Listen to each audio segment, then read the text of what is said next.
So now that we've talked about what a set is, we're going to want to know how to write them down.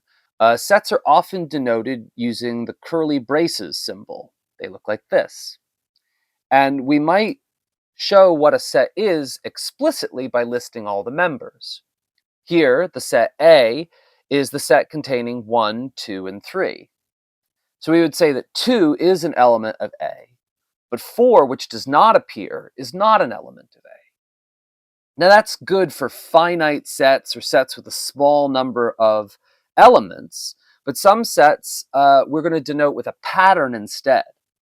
For example, we might say n is the set containing 0, 1, 2, 3, and so on, where here the ellipsis at the end denotes that the pattern continues.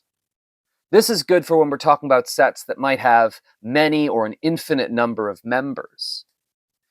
Other sets of this kind we can denote with a rule. For example, we could say that E is the set of elements of n such that x is even.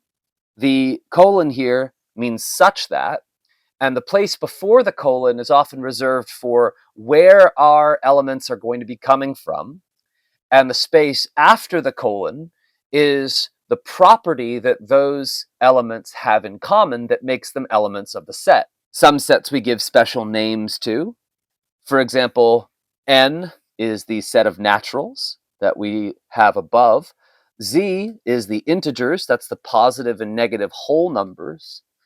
Q is the rationals, that's all your fractions.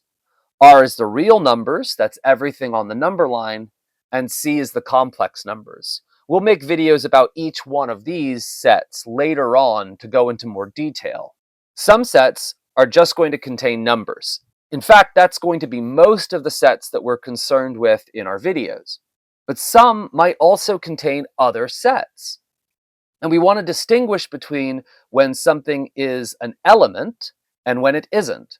So for example, consider the set containing 1 and the set containing 2 and 3 as its elements.